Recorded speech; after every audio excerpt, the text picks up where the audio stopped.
Welcome back. We are talking about the global pandemic underway. President Trump taking some serious steps to combat the spread of coronavirus, putting in place an unprecedented travel ban from Europe. This after the World Health Organization declared this outbreak a global pandemic, escalating fears across the world. The number of cases in the United States right now, more than 1,200 in 44 states and Washington, D.C. Worldwide cases now have surpassed 100,000. Joining me right now is family physician, Dr. Jennifer Caudle. Dr. Caudle, good to see you again. Thanks for being here. What does a global pandemic mean? What do we need to know in terms of the important issues around this term global pandemic? Sure. Well, the truth be told is we've been in a pandemic state already. We're just now calling it that. In many ways, we're not acting any differently or thinking about this any differently than we were, say, a few days ago, maybe even last week. The general way to think about pandemic is kind of how it sounds. We just sort of have a lot of infection in a lot of places. That's the large and simple point. I think the most important thing to remember, though, is when we reach this sort of pandemic state, there are things that we can do and that we need to be doing at home. Families, you need to be planning ahead. You need to get an action plan for your family. You need to also have an action plan for your employer as well as your children's school.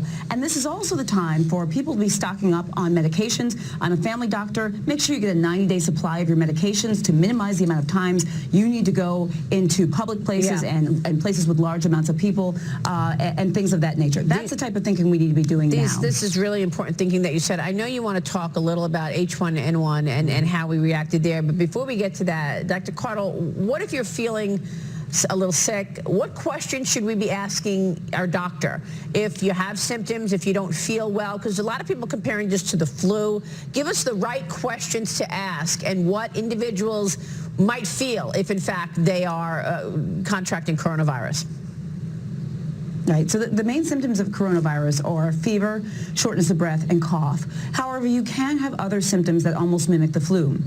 Things like muscle aches and pains, maybe some runny nose, maybe vomiting, diarrhea, things like that. But those are the main symptoms. If you are concerned that you may have coronavirus or been exposed, you need to do just that. Speak with your doctor. Don't show up in an ER. Don't show up in your doctor's office, because if you do have coronavirus, you could be potentially exposing many other people.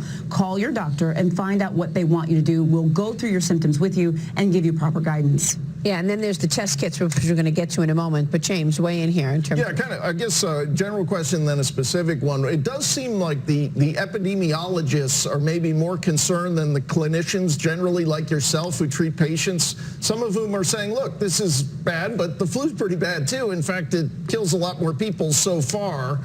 And then the kind of more specifically, when we think about sort of extreme measures, shutting down schools, for example. There seems to be evidence from that 2009 H1N1 flu that if you shut down the schools, the kids end up congregating at the mall or at an amusement park or something, and it doesn't necessarily slow the transmission. Do you have advice for local school systems and people generally on this?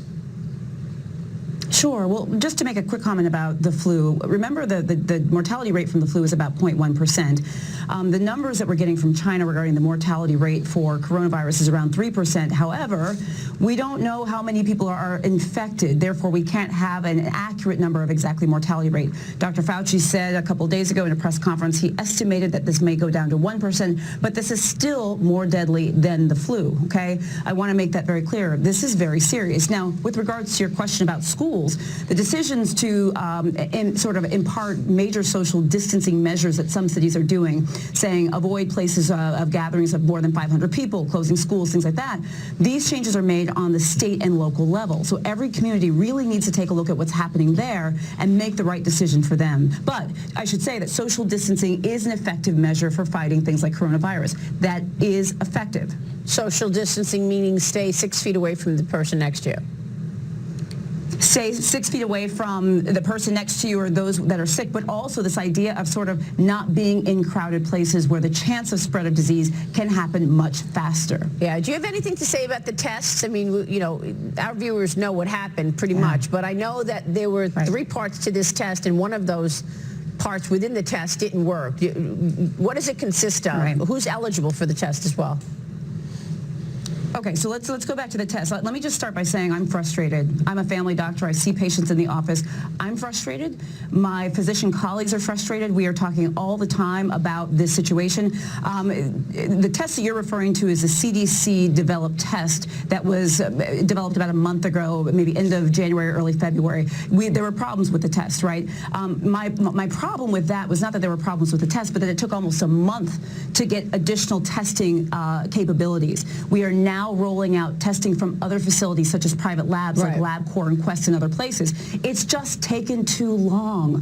We need to be testing people and a lot more than we have. And I'll be honest with you, us doctors, we're frustrated. Of course and in some cases, we feel like our hands are tied. Right. Dr. Caudle, good to see you this morning. Thanks very much.